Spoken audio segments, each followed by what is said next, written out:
What's up? What's up? What's up, Cosmic Gang? How y'all doing?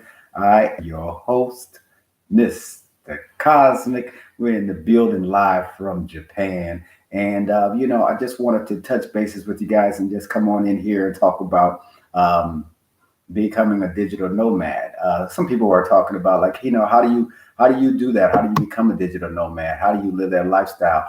There's really not a lot of people who want to become digital nomads. There's really not a lot of people who want to come out here and leave their home country and actually experience this world every day. A lot of people say they're travelers. The question is, to what extent?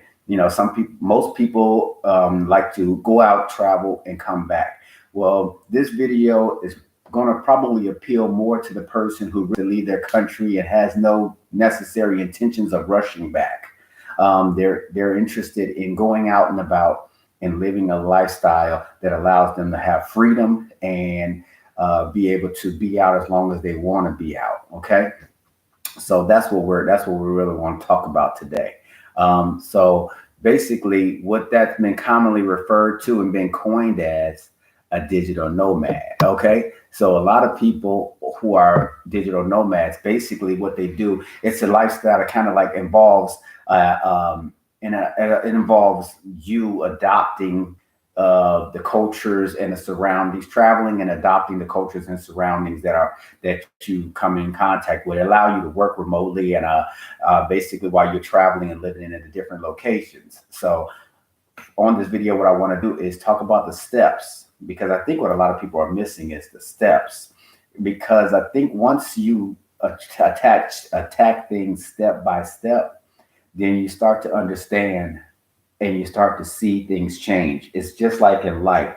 In life, if you approach things as this monumental task and you look at the whole thing, it becomes difficult. Like the old saying goes, how do you eat an elephant? One bite at a time. You know what I mean? So the thing is, you have to deal with everything, excuse me, as one bite at a time. Don't try to attack everything at one time. You do it step by step by step. First step is to start drafting out a plan. Second step, and I'm going to get into my real steps, but these are kind of like my initial steps to becoming to wanting to become a digital nomad. So, I'm gonna get into the actual steps of going through it, but then this is what you want. First, you have to decide that's what you want to do, which means you have to subconsciously and consciously accept that you want to live. Now you might have to, you might don't, you have to want to leave the lifestyle that you're living right now to go to live a different lifestyle. Period. There's no way to get around it. You have to want to leave the lifestyle that you have, which is getting up, going to work every day, selling your time for money, and giving away all your money in taxes. And probably, depending on where you live at, you may not get even education or healthcare or anything like that as a result. Not even safety from the police department, depending upon where you are, who you are, and where you live. So you have to keep that in mind. This is for people who want to change their life and live abroad. If you're happy where you're at, this, you probably wouldn't be on this page looking at this video. But if you're interested in traveling and doing something different, then this is the video for you. You got to identify where your strengths and weaknesses are at. Me, some of my strengths are, for example, and I'm just throwing it out there, is that I'm good at business development. I'm good at helping people come up with ideas to create business. I'm good at helping people with steps and step by step to making their business a reality. You also have to know where your weaknesses are. For example, I have some weaknesses that when it comes down to running businesses that I have to give to other people, because my skill and my talent and my passion is for creating the concept. So you have to know where your weaknesses and where your strengths are at, And then second is you have to know what your lifestyle is. How can you live? Do you have to live in a 5,000 square foot house with, pools and all that stuff? So you have that, with that in mind, you'll know whether you can accept certain things and what you can't accept. And of course, you got to have other little consequential things like insurance and so on and so forth. So I'm throwing those things out there off the top. First, like I said, assess your skills. Number one, choose a remote friendly job. So basically, For me, doing entrepreneurship, doing coaching, doing teaching, doing trading, helping people with their business. These are my skills. On top of that, I have several multiple streams of incomes, like creating journals, doing referral links, affiliate links. I'm a licensed realtor, so I do international referrals for real estate for anybody who wants to live in a different country. I can go and meet the real estate agent, do the background research on that person, and then help connect the client with the real estate agent. So that is one of, these are multiple things that I can do. I can create different thumbnails, digital renderings, all kind of stuff. With the advent of AI, it's made it a lot easier now. But those are some of the skills that I know that I have. I can transportation and logistics. I'm a skilled barber. So, I know all of these different things. So it didn't really play out really well in everyday life, but it really plays out well as a digital nomad, because whereas those kind of skills, in graphic designing or digital marketing or being a virtual assistant, or, those kind of skills are very good for a digital nomad. Even writing right now, AI writes for you. So I don't know if that's really going to apply, but, but just doing that work that other people might not, ironically, a lot of people don't even want to do the AI work. They rather not. They rather you do it for them. Okay. What else do I have? Okay. Building a remote skill set. So this is really, really important right now. Okay. Because a lot of people have abilities, but they don't use their abilities to lift themselves up and change their life. And if that's you, I want to say to you, stop for a minute. I mean, really, really stop for a minute. You're keeping yourself busy just being busy. But what skills have you built up in order to allow yourself to be able to progress? Because let's just face it, I've been in the janitorial service. I had a janitorial business one time. And one thing it taught me, there's nothing wrong with it, but where most countries don't value that as a skill. I know it's a skill because I know that everybody can't clean and organize. But other people in society don't view that as a skill. The reason why is because most societies have been built on using people's labor to make them rich, what I mean? Rather than respecting the hard work of a farmer or a laborer, a person who's a roofer, or, contractors, concrete workers, welders. These are, well, you started getting to big money, but the thing is, learn more skills, build a remote skill set, because things that require you to work in one location, are not going to be good as a digital nomad. You see what I'm not necessarily good as a digital nomad. Like, it's hard to go into another country and get a job as a welder unless you get it as like Dubai or certain places. You might be able to get it as an engineer, but see, engineering is something that is different, or architect. These are skills that can transmit over to other countries. Okay. So what you might want to do, excuse me, always happens, never fails, whenever I push play on the video. You might want to attend workshops. You got to take online courses. Like recently, me and a friend together as a team, we finished our teaching English as a foreign language course. Why? Because we knew that by putting that under your belt, it makes you more marketable. So when you get out here, even if you really not necessarily haven't found exactly what you want to find, you could teach English online. That's just another avenue to making money. Okay. You also have to create online presence. So Number three would be create an online presence. You got to establish a strong online presence, and that is much more difficult than it would appear to be. It's not easy to create an online presence with this abyss and sea of information and videos and everything coming at you constantly. So, you have to make a website, you got to make a LinkedIn profile, you got to make, just show all of your relevant expertise on certain platforms, and that's going to attract people to you. And and sometimes you have to showcase those skills and experiences by demonstrating through samples of your work and letting people know this is what I do, this is how I do it. You know what I mean? And so that's another thing you might want to consider going on. If you create arts and crafts, you might want to go on Etsy, ETSY. If you create digital work, you might want to go on Canva and then make that digital work and then promote it on a site that does that, looking for people like Fiverr, who look for people who do digital work.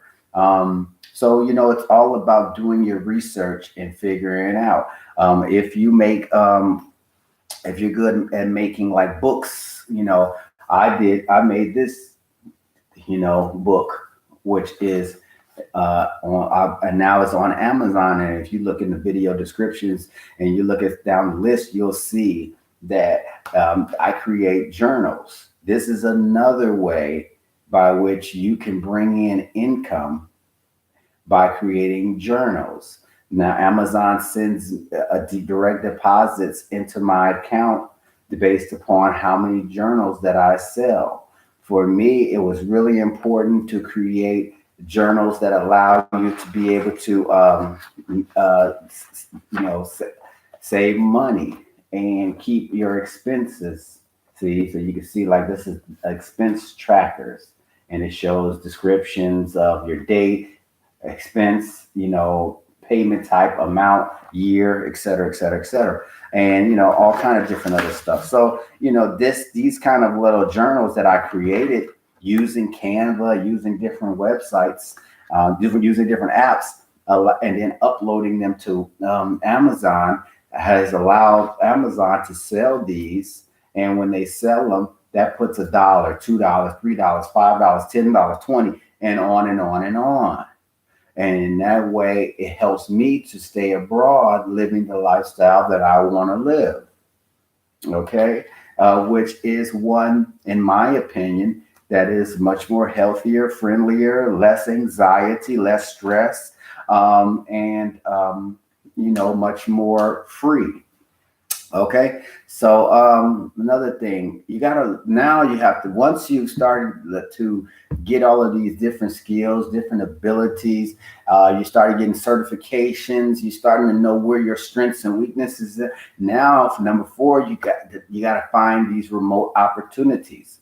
Now, without question, man, I'm going to tell you, this is the hardest part, because I'm going to be straight up with you. I remember the first time I did it, before I even, 2 years before I even left my job that I had, which I don't normally work jobs, but I was working this job for about 5 years, which was the longest job I've ever had in my life.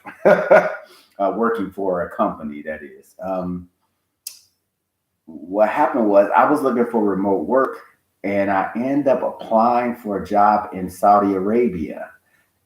And they sent me all of this seemingly legitimate paperwork saying that I got the job opportunity and that they also needed direct deposit information. Well, I don't have to tell you, they took the direct deposit information, somehow created a way to be able to withdraw money from my account, and took all the money out of my account. So with that, you have to never send any paperwork never send anything about your accounts and stuff like that to anybody at any time, ever. Until you've touched ground, at least at that job, and you've been hired and you've made sure and validated that it's a legitimate company, a legitimate job, and you've got foot boots on the ground there, Do not send anything like a social security number. Do not send a bank account routing number. Don't send nothing, period. What that comes down to your banking information. You might be able, I just wouldn't send anything until I've gotten to boots on the ground. Okay. So, you just got to look for reputable companies, excuse me, job opportunities, websites. You got things that help you work remotely. There's a lot of different websites that really cater to remote work. Such as, like I said, Fiverr. Just a lot of digital nomad type of site. And actually, companies now are looking for more remote workers because they realize people aren't really going back to the offices that much anymore. They're trying not to. Some people want to, but a lot of people don't want to. So think of stuff like that. Virtual events. It's a lot of virtual events going on. When you sign up with companies, a lot of companies have virtual events. And at first, I used to be thinking like, I ain't got time to be going to all of these, get on these Zoom calls and all that stuff, whatever. But it helps you make the connections. Things like Upwork. That's another one. Those are websites and apps that help you make money. You got to network, you know what I mean? And so use that as a chance with potential employers to get your foot in the door and work as a digital nomad or independent contractor. Next thing you want to do is save, save, save. I can't express to you, when I say save, I don't mean save in a regular bank account. Because if you've been watching my channel for any amount of time, you know that I don't really have any savings accounts. I only have checkings and trading accounts, because to me, money needs to be moving, because that's the only way money makes money for you. If it sits still, it ain't making me no money. So therefore, when I say save, I mean put your money to work for you by putting it into some kind of IRA or just a trade account, whatever you need to do. I'm a trader. So if you watch my trading account, you watch my trade channel, and you know that I trade for a living. And most of my money comes in through, day-to-day trades and stuff, and week to weeks, month to month. And also I have dividend accounts that bring in payments every single month, like clockwork. And the more, what happens is, if you understand compound interest, well, like Einstein said, he understands a lot of things, but compound interest, that's one of the eighth wonders of the world. But so what you do is you compound that money on top of reinvesting the dividends, and the money in the account just keeps getting bigger. Now I live off my account. So therefore, I'm out here, and it's very important when you step out here and you're doing stuff like this that you have a good amount to deal with. What's the exact amount? Depends on your lifestyle. Uh, I can live on a shoestring budget. I don't really need a whole lot. So therefore, for me, I can live for a less amount than maybe some other people can live for. Some other people might need a big house. They got 2 dogs. They got 3 kids. They got husband, wife, blah, blah, blah, blah, blah. So what that is going to cost is you're going to have a lot more. But and I can say that if you have a partner, hopefully that partner is bringing in income and you're bringing in income, then that even helps you even better, because you have 2 incomes coming in, hopefully. So you just have to save your money, invest your money, and have a nice stockpile. I would say minimum, if you want to survive at least 1 year, between $5,000 and $10,000 minimum. I don't give a fuck. I don't care if you have it in cash, if you have it on a trade account, if you have it in credit cards or whatever. But whatever you have, you need to have at least $5,000 to $10,000. Honestly, I would say 5 in cash at the very minimum. 5 in credit on top of that would be great. For emergencies. So that's enough. So that's the thing. The next thing that I would say is because like I said, you need to have that financial buffer. The next thing I would say is research. The next thing you want to do is research your destinations. Like I said, low cost of living is really great. You want to make sure you have really good internet connection, and it's just the irony is that people think that when they leave these countries, their home country, oh, the internet's not going to be great. You're not going. The funny part about it is sometimes since I've been out of the United States, I've had less internet problems ever than I had in the United States. I'm in Japan right now as the making of this video, and I can honestly tell you not one time, not once, has my internet went down. I haven't had to reset it. I haven't had to do anything, and it's built into my apartment in the wall right there. I haven't touched it. I haven't made a phone call. I haven't made an email. I haven't had to talk to anybody. Before I was in Thailand, no problem. Really fast internet. So that think about that. Next thing you want to look at is a community for digital nomads. Are you going to a place that has a great community for digital nomads? Places like Bali, Indonesia is really popular right now. I haven't been there, but that's on my list. Mexico City, Chiang Mai, Thailand, I've been, and I loved it there, and I'll probably be going back there too. So just really, digital nomad communities where you can be sitting at cafes where people who are like-minded, who are doing similar things, and you guys can feed off each other and grow. I've been working a lot by myself, but that's the next for 2024, the upcoming year. I'm going to spend more time networking with digital nomads, people who are in my lane, doing what I do. Of course, Southeast Asia is rated like number one. Why? Because you got good health care, good medical, good dental, good, good low cost of living, easy transportation to other places in Southeast Asia. It just works. That's just what they do. A lot of people also looked at the Czech Republic, Eastern Europe, Latin America. A lot of people love Colombia, and all of those places in Latin America. Brazil, they're really crazy about that. So these are popular choices. They're popular for a reason because they tick all the boxes for a digital nomad lifestyle. Okay. So keep that all in mind. Research your destination. And a lot of times I would say, and I'm going to leave you with that, is that when you find a place that has the community of digital nomads, usually internet and all of that stuff and cost of living is already included because they wouldn't be there if it wasn't. So just know that. The next thing I would say is to look at your legal and practical matters. In other words, make sure that your visa requirements, make sure you check the visa requirements for wherever you're going to.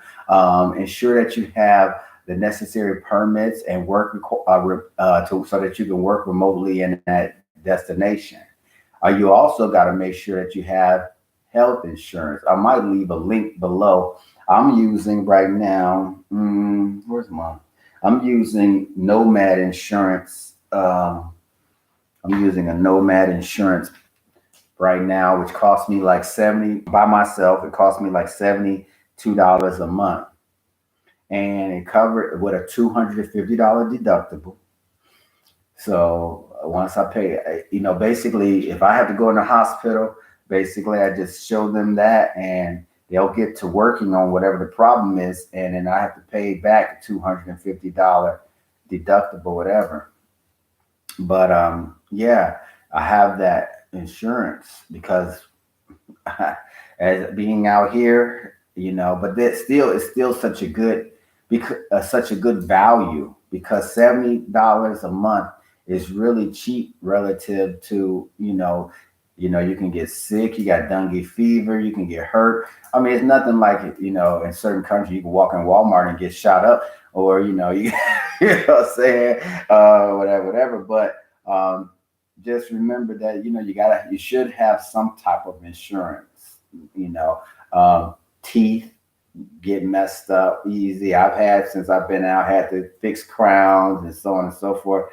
And usually it's a dental emergency that they'll cover because anything less than the crazy thing is those insurance companies know that when you get out here, by them putting $250 on it, this got to be for something really bad because $250 is normally going to cover damn near anything that happens to you out here.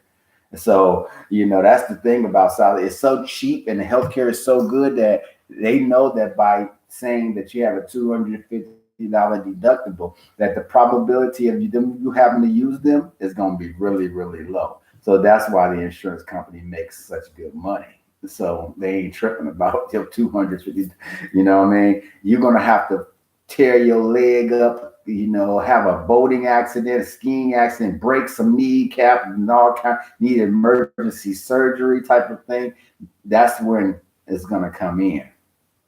But just regular stuff like you're going to the doctor for a checkup, and it's, that's just $15, $20 and stuff. And a lot of, you can get a bunch of healthcare and dental work for $100.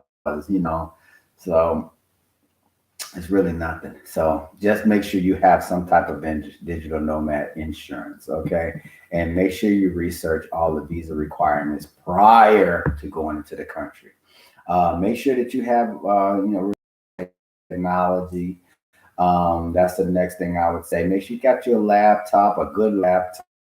I personally have a laptop I'm recording on, and also have another laptop like a Chromebook.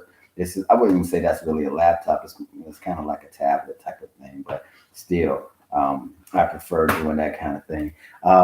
So you want to make sure that you have a good laptop and good phones. My phone, it's okay, but it ain't the best. But I have a couple of them. That's one thing. Before I left the country, I made sure that I bought, some burner phones, or well, I guess we wouldn't call them burner phones. I guess we call. I bought them at Walmart. So just to make sure that I had backup phone. That's what I would call it, a backup phone. So, and some of them I bought them that they have two SIM card places. So that way, if I leave one country and go to another country, I can just switch the SIM card and add another SIM card. So I don't, sometimes I can leave in my home country SIM card and add the new country that I'm going in SIM card. And really now they've gotten so really, a lot of people who are not digital nomads don't realize that now you damn near don't even need a SIM card because they have apps that are SIM cards that you just add onto your phone now. So you really don't even have to go get in the country, go to the communication stand and buy a SIM card, put it in and load up your SIM card. That you can still do it. But the reality is now they have digital SIMs. And you just basically go online, pay for a SIM card, they upload it onto your phone in wherever country that and it covers the country that you're in. So it's kind of crazy now. So just keep that in mind. Make sure you have reliable laptop. And, make sure you go a place with good internet connection. Any software that you need to do your work, make sure that's already uploaded onto your computers. Apologize if you hear that background noise. Um, it's a planes near airport and stuff. Um, and I'm gonna get off here soon because that's gonna be loud. Develop a routine. So basically establish a routine that accommodates your work and exploration. That helps you stay productive while you enjoy the benefits of a nomadic lifestyle. So basically, what you want to do is just make sure if you wake up, go to the coffee shop or go to the gym first, then go to the coffee shop to do some work, then get out, then go see the city and go to see the temples or whatever you do, then come back home. You develop a nomadic lifestyle routine, that's the next thing. The next thing is network with other digital nomads. I spoke about that before. Start finding out the local co-working spaces. There's so many different co-working spaces now that you will want to make sure that you go into those groups of where people are hanging out. Join social media groups. Facebook has a lot of different groups. If you say digital nomad in Bali, digital nomad in, Colombia, so on and so forth, and they'll tell you where those locations that where everybody's hanging out, so that way you can go and hang out in those places. And that can be invaluable because it can lead to opportunities. And again, like I said, that's my next thing to do. Lately, I had been honing all of my skills to make sure I have all my infrastructure up for my websites and my pages. And therefore, I, hadn't really been out very much in the coffee shops and networking, but that's coming more in 2024. Be willing to adapt and learn, man. I can't, I got friends and people that I know that, they don't want to open up to experience different cultures and different, they don't have the flexibility. And you can't put learning into people. People have to have that desire in themselves. You can't drag people with you. You can't force people. You can't make, if you're not a learning type or a learning individual, then all I can say is that you better be good at whatever it is that you do. And even with that, whatever it is that you do is probably advancing and changing. So hopefully you're willing to advance and change with whatever skill set that you have, because whatever it is, it's always usually going up and changing. So that's another. Stay disciplined. That's number 12, I would say. Stay disciplined. It's easy to get distracted when you're out here and you get in a new place, an excited place, and stuff like that. But you got to keep making money. So don't forget. I mean, unless you're independently wealthy and you already have enough money coming in, you got to stay working. Even as a YouTuber, you got to keep making videos, content, et cetera, et cetera. Okay, so maintain discipline in your work. Like as you can see, I work a lot. That's why I'm always yawning, because I'm not working because I work because I love it. It's hard for me to stop working. That's my problem. I'm always doing something online. I'm always updating my websites. I'm always contacting people back. I'm always making new content. I'm always posting up new pictures, new information. I'm always contacting people, and for opportunities, whether it be work. And that's speaking of work. But go back on that is that don't not work a regular job. If people give you an opportunity to make money doing something that you want to do, take it. I've been out here and I've taken jobs that allow me to get experience in a country that I normally wouldn't have had the chance to do, or get experiences that I normally wouldn't have had an opportunity to get, meet people that I normally had a chance to meet and engage with by taking jobs. And short term, long term, whatever, I don't know, contracting jobs. There are a lot of opportunities out here, especially for people who are willing to leave the States or leave UK and stuff like that. And, places in Asia, they're looking for people. Places in Saudi Arabia and all of them, they're looking for people, So you just have to keep your eye out and put yourself on a mailing list and make sure that people can reach you. I had a job recently that I had been applying, because I'm always, part of my weekly routine is doing a certain number of applications. Not because I necessarily want to work a job, but it just exposes you to opportunities to do different things. And also to just talk with people and spend time socializing. One of my first things that I learned becoming a digital nomad and coming out here is that you need to keep socializing, because it's very easy when you're living in a community where you're nice condos, swimming pools, the gym is upstairs overlooking the grotto with the pool and all that. Then before you know it, you haven't left the property.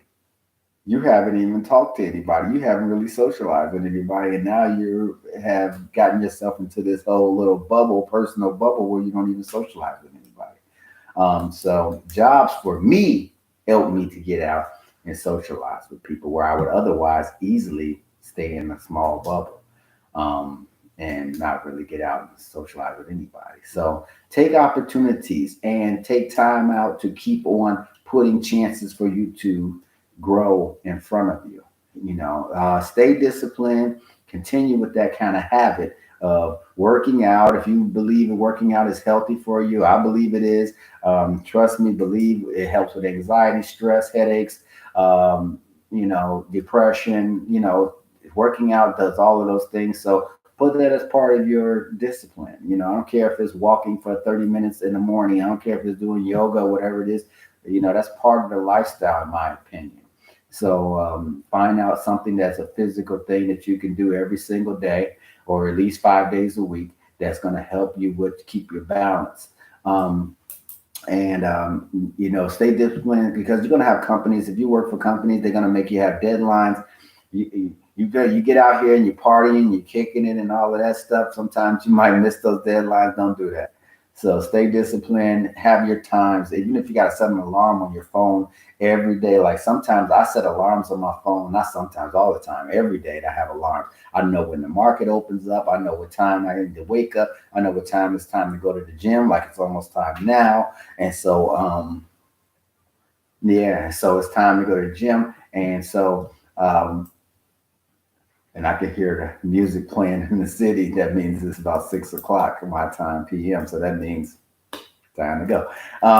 So it's easy to get distracted. So just try to stay on point, on task, meet your deadlines, and deliver quality work. Don't deliver bullshit. You know what I mean? And remember, like digital nomad lifestyle, it's not for everybody. The success depends on careful planning.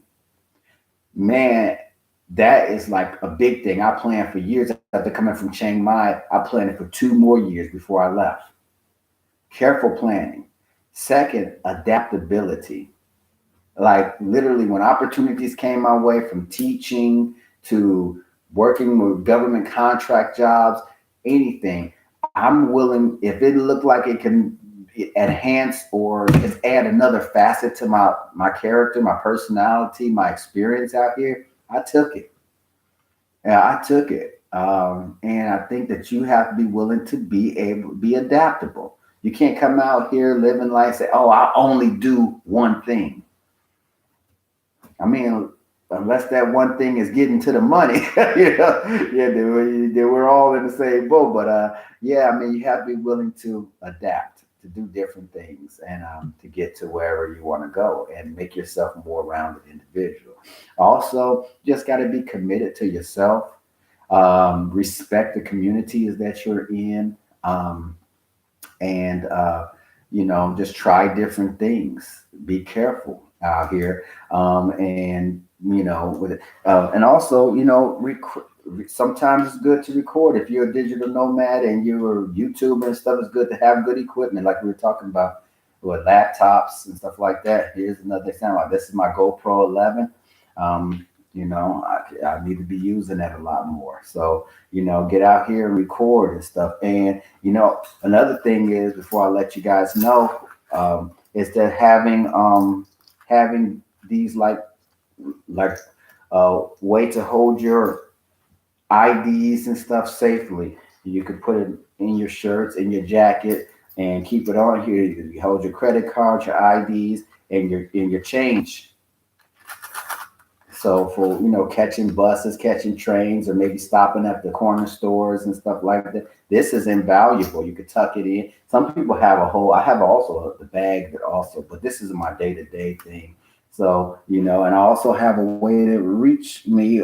I keep on me. This is my .com. So if you guys want to screenshot that, you certainly can. If you can, 3, 2. So that is my contacts and stuff like that. And, you have that on you. And another thing is keep your insurance cards on you. So that way, if anything happened and you're unconscious, if they can go through that and find your insurance card, they know they can take you to the hospital. They know they have ways to reach you and get the insurance company and all that stuff and get the ball rolling without you even being conscious. So, keep that on you at all times. But that's everything, guys. I hope that was very helpful. I hope that helped you as a, as a budding and aspiring digital nomad. And I'm Mr. Cozmik. This is the Cozmik. Well, I'm with the Cozmik Training Academy, as you can see. I just want to show my appreciation. I appreciate you guys checking me out and, just viewing my page and my channel and spending some time with me today. Thank you very much. And like and subscribe if you like this. Check in the description if you looking for certain things that will help you with your, with your transition stuff, from credit cards to insurance to all different kind of things, trading if you're a trader. So that's that. Okay, guys. Well, thumbs up, hit that thumb up, hit that bell icon, and holler back at me, Mr. Cosmic. I'm out, man. I'll see y'all guys on the next video. Okay. Peace.